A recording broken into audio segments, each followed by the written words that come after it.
Yeah, that would be wonderful if I knew what I did on each day that I've been on the planet. Okay. How what about I this? had for breakfast. Okay. How about this? It says, please ask Mr. Fuller about his thoughts on this being the 40th year mark of his release of the compensatory code. How about that? Your thoughts about it being released 40 years ago, the compensatory code. 1984, right. Yeah, that was the first edition. Okay. What I call the original. Yes. And what my thoughts were? That's what he's asking. My thoughts were to get it published if I could find a publisher. But I didn't want none of the, they wanted certain changes made. I think I don't remember the publishing company. It was a white guy.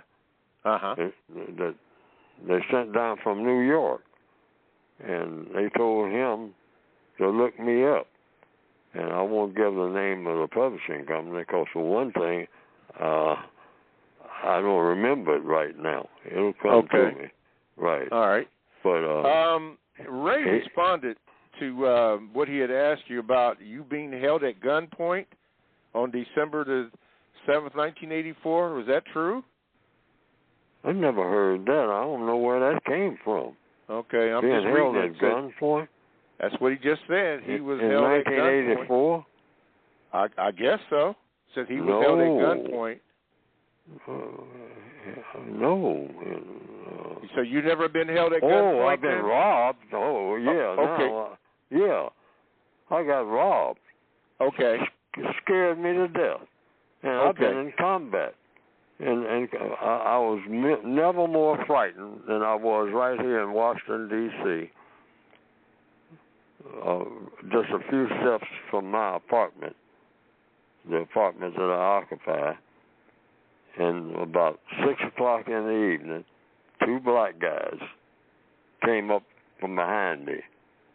And one of them was in front of me. And one of them said, the one behind me said, turn around and face the street. And he had the gun in my side. And I said, oh, my goodness. Yeah. I mean, I'm in danger. And it was 2 black ladies standing there just a few feet away. That's why he wanted me to face the street so nobody could see the gun. Yeah. Okay. And it looked like 3 black guys standing there having a conversation. That's what it would look like to a passerby. Because it was 2 black ladies just a few feet away. And I said, it's broad daylight. I said, these guys are high on something. And the one in front of me, his eyes were dancing. So I said, oh, my goodness, I'm going to lose my life right now. I said, these guys are high, and they're desperate, or they wouldn't be doing nothing like this, right here in front of everybody. All right. But they did. I took out my wallet and gave it to them. And in the process of trying to get to it, I dropped my gloves. And the guy in front of me, he picked up the gloves. And I started to say, you really are a mess. I started to say something like that. I said, no, I keep my mouth shut. I'm going to die right here. And I looked around and, people were passing by and whatnot. And I said, I'm going to die right here. And I don't have my book out. There's so many things I want to do. And, man, now I'm going to die right here. So this is how it's all going to end. And so they took the money, and then they ran. Then I got mad in answer to the caller's question. And I started running after them. As crazy as I could be. Right. But when they got down to a corner, I was yelling at them.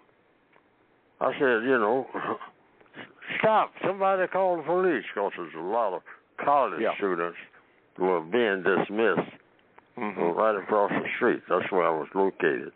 And they had just come out, a whole lot of them. And so I yelled for people to call the police while I was running. But everybody looked, you know, surprised because, you know, who is this guy? He yelling and whatnot. But then the guys turned the corner, and then I came to my senses.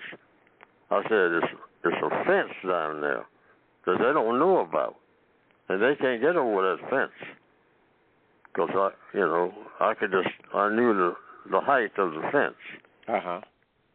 So I knew they're going to have to run back the way that they came. And so I said, I got to get out of here. Because if they come back and I'm standing there, they're going to shoot me. Because they ain't got no choice. Okay? I've attracted all this attention now. So then I started running back the other way like I had some sense. But they didn't have cell phones then. Yeah. In 1984. Oh, okay. Wow. Right. I didn't know that story. Wow. Oh, yeah. That's the closest I've ever been. And I've been in combat. I mean, in combat, not a few days at a time. I've been in combat nonstop for 10 months. When I went to Korea, they put me right on the front lines. No hesitation at all. And I stayed there for 10 months on the front lines. But you were more terrified of those brothers that were going to rob you. No real breaks and all that. But I was never, in Korea, I was never more afraid in Korea for 10 months than I was for those few minutes when I thought I was going to get killed by two white guys. You said two white guys?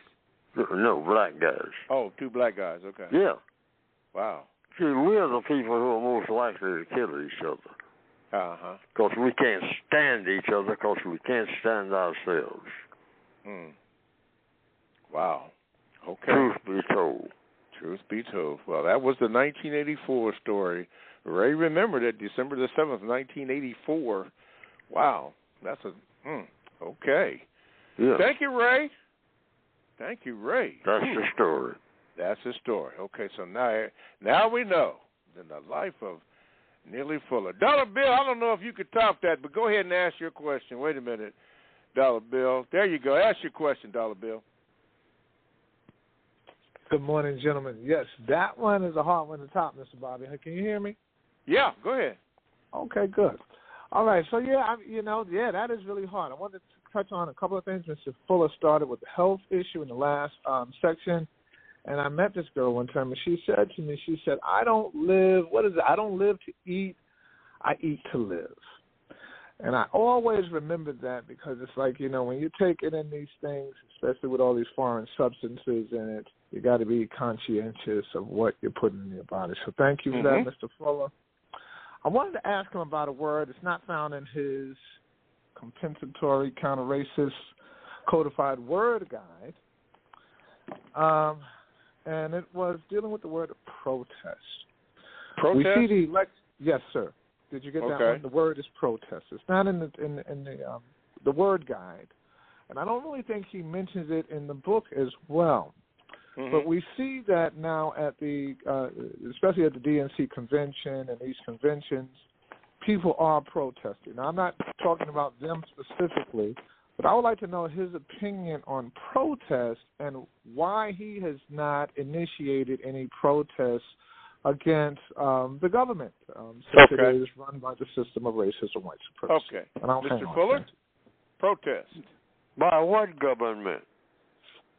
I've been saying over and over again, it's one government. It's called the system of white supremacy. There is no government called the system called what I've been told all of my days, the most people, I guess, of the United States of America, it doesn't exist. And we need to stop making these accusations against it, because it doesn't exist. We're not telling the truth.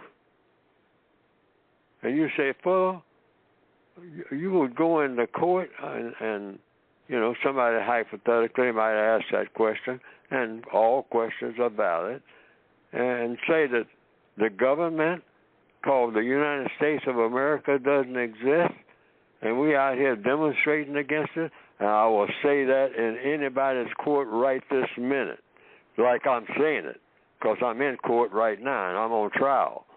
All right? I mean, somebody might, some so-called government official might come around and say, Fuller, you've been going on the air telling people for years there's no such thing as the United States of America. That's an idea. And I'll say, I'll second that motion.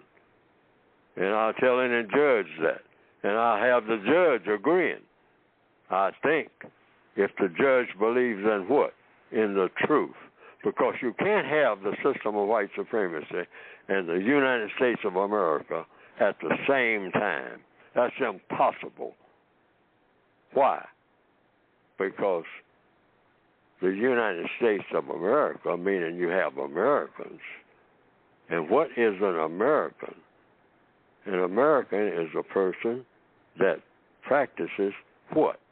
Justice. You can't be an American without practicing justice, because that's the definition of an American.